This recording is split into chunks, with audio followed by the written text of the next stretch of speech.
que c'est que ça? Le e-sport? Le sport, oui, le sport c'est la santé. Mais le e-sport, alors apparemment, on en entend beaucoup parler. Hein.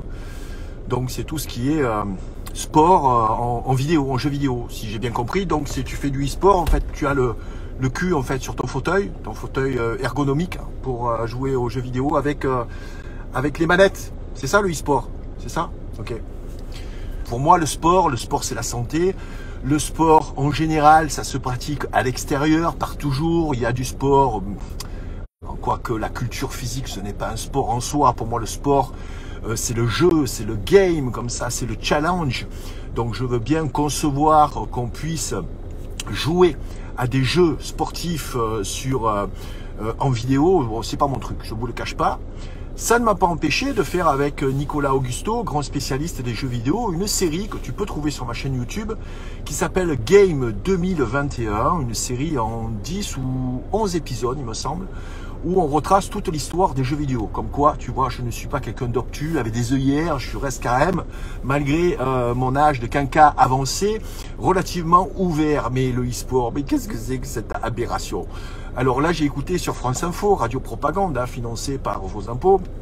Donc j'ai écouté que des responsables donc de e-sport, en fait, le e-sport vise à démocratiser le jeu vidéo. Tu trouves pas que le jeu vidéo est assez démocratisé comme ça? Est-ce que tu veux pas plutôt démocratiser la culture, l'intelligence, l'élévation de soi, l'instruction également, hein, l'instruction dans le divertissement, hein, ce que je te propose quasiment tous les jours dans mon club privé depuis 2 ans et demi, hein, le Hit Club. Donc tu peux venir t'inscrire pour un mois et te cultiver, te remplir le cerveau, te nourrir comme ça de matière à penser, non pas pour que je t'impose ma propre pensée, mais non, pour que tu puisses formuler la tienne, ta propre pensée. Alors pour en revenir au e-sport, donc voilà, je trouve que le jeu vidéo est assez démocratisé comme ça. J'ai pas d'études, je pense que c'est surtout générationnel, mais ça reste du temps. Et vous savez qu'aujourd'hui, le principal facteur qui est important, c'est le temps dont nous disposons, pour nous instruire, voilà, pour nous instruire, pour pas que l'on se laisse bananer comme ça, mener par le bout du nez avec ces restrictions énergétiques. Arrêtez avec les restrictions énergétiques. Vous n'avez pas l'impression en fait qu'on nous banane aussi comme il y a 2 ans. Vous savez ce qu'on nous a vendu il y a 2 ans. Hein. Il fallait rester à la maison, enfermé. Hein, voilà.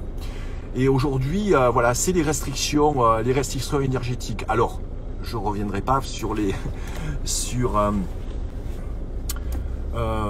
ces incidences au niveau de l'économie, sur ces raisons hein, de restrictions économiques, énergétiques, par rapport à une guerre qui apparemment ne nous concerne pas. Hein. Mais oui, aujourd'hui, elle nous concerne, on dit directement impacté. Voilà.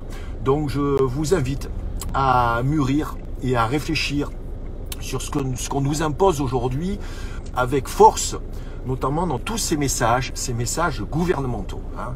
Donc, économiser le chauffage, réduire l'eau, ne pas utiliser l'eau chaude, etc. Donc, et à force de sondage, oui, avec force de sondage, qui vise à appuyer que, oui, les Français sont d'accord pour les restrictions énergétiques.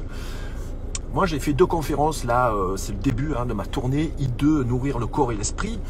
Je serai le 26 novembre prochain, pardon, c'est un samedi à 18 h, donc à Strasbourg. Je serai le samedi 3 décembre à Lille pour les 2 autres étapes de cette tournée qui va s'étaler jusqu'à l'été prochain, où je vais visiter quasiment toutes les plus grandes villes de France et de Navarre. Et je posais la question.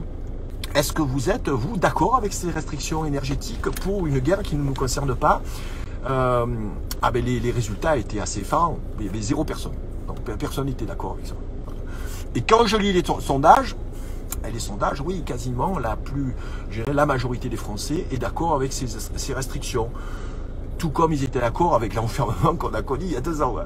Tout comme ils étaient d'accord avec le port du masque qui aujourd'hui est obligatoire. Hein. Encore dans certains lieux. Voilà. Des lieux où avant on n'avait pas obligation de porter ce masque.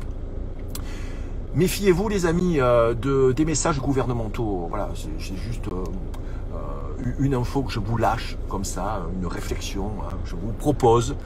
Revoyez, si vous ne l'avez pas vu, hein, cette fameuse vidéo sur Octobre Rose, où j'ai reçu nombre de témoignages qui abondaient dans mon sens, hein, cet Octobre Rose, que certaines Instagrammeuses relaient le message comme ça de la doxa gouvernementale. Oui, allez-y les femmes, allez vous faire détecter un cancer qui ne se serait pas développé. Hein. Je vous rappelle que les cancers du sein, tout comme les cancers de la prostate, il y a minimum 25% de surdépistage. Mais bon, libre à vous, vous avez le choix, hein, même si vous recevez, lorsque vous avez plus de 50 ans comme moi, quasiment des rappels réguliers allez vous faire vacciner. Non, là c'est la grippe. Là, il faut se faire vacciner contre la grippe, comme toutes les années, bien entendu. Le rappel de cette fameuse injection voilà, d'un vaccin n'en est pas un. En tout cas, pour une maladie qui va s'étendre. Alors, on nous a parlé de la 8e vague, je sais pas, vous l'avez vu, vous? Je sais pas, peut-être qu'elle est passée, elle repassera, je sais pas, j'ai pas trop suivi l'information. Donc, méfiez-vous de tous ces messages là, alarmistes qui visent à vous dire, oui, il va y avoir des pénuries. Bien sûr que les pénuries, on en a aujourd'hui. Vous avez connu ces restrictions au niveau de l'énergie et vous avez pu mettre en œuvre les principes que je vous donne dans HIT tome 2, notamment au niveau de la résilience. Donc voilà, faites des réserves pour justement passer tranquille cet hiver et rester serein lorsqu'il y a comme ça des espèces de contractions, des ruptures, comme on dit, de la normalité avec pénurie alimentaire ou pénurie d'énergie. Vous pouvez faire des réserves chez vous et si vous habitez un appartement, je pense que vous avez, en tout cas dans votre entourage, quelqu'un qui a un garage ou une maison à la campagne avec un petit hangar pour pouvoir stocker quelques jerrycans. Voilà, ne faites pas de stock de jerrycans quand il y a la pénurie. Ah non, là c'est trop tard. C'est trop tard, il faut partir à temps. Donc voilà, soyez prévoyants, relisez le tome 2 de HIT, je pense que vous avez plusieurs clés de compréhension. Voilà. Écoutez, il fait beau, je pense pas que je vais faire une partie de e-sport. D'ailleurs, je n'ai jamais joué aux jeux vidéo, donc ça m'attire pas du tout. Mais bon, j'en parle quand même, parce que je trouve que c'est une aberration. Voilà, de parler de e-sport, parle de jeux vidéo, voilà, n'intègre pas le mot sport, puisqu'il n'y a pas d'activité physique, si ce n'est